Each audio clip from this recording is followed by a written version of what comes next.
একটা ভিডিও দেখে মানে মনটা খুব খারাপ হয়ে গেল। মানে দেশটা যে সত্যি পিছিয়ে যাচ্ছে, মানে আমরা দিনে দিনে যে মূর্খ হচ্ছি, মানে এটা আসলে সব আপনাদের সাথে শেয়ার না করে আমি পারছি না। আপনারা একটু দেখেন, তারপরে আপনারাই বলবেন। এখানে সাকিব আল হাসান নাই, মাশরাফির মতো বাটপার নাই। একটা ব্যাটের সাথে একটা বল পিটায়, সবাই নাচে, হাততালি দেয়, ওইটা আবার মিডিয়াতে দেখায়। কি একটা ফাউল জিনিস! একটা বল নিয়ে 11টা লোক দৌড়ায়। মানে এর থেকে পাগলামি কাজ দুনিয়াতে আর কি হইতে পারে? এইটা দেখবেন পৃথিবীর কোটি কোটি মানুষ, হাজার হাজার গণমাধ্যম, তারা দিন রাত লাইভ করতেছে। মানে মানে পাগল হয়ে গেছে দেশের মানুষ। অমুক খেলতেছে, তমুক খেলতেছে।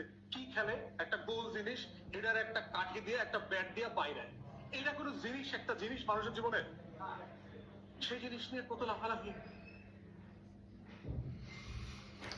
মানে আমি না আসলে মানে স্তব্ধ হয়ে গেলাম।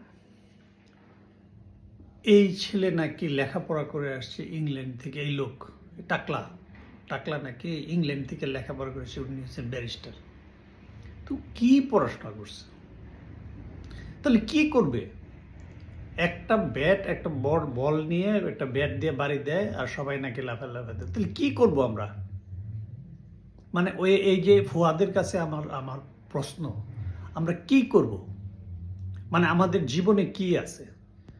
এক চারি ভাত খাবো, আর কি করব? এক চারি ভাত খাবো, রাতের বেলা ঘুমাবো, আর হয়েছে ওই রাত সন্ধ্যা 7টার সময় ওই বাতি নিবাই দিয়ে ফু দিয়ে বাতি নিবাইয়া ওই কাজে লেগে যাব। আর কোনো কাজ নেই আমাদের? আমাদের জীবনের লক্ষ্য কি? এই টাকলার কাছে আমার প্রশ্ন, এ কি লেখাপড়া শিখছে নাকি না কি করছে, নাকি তালেবানিদের দীক্ষা নিছে? দেশটাকে তো সর্বনাশ করে ফেলতেছে। মানুষ কি এর প্রতিবাদ কি মানুষ করবে না?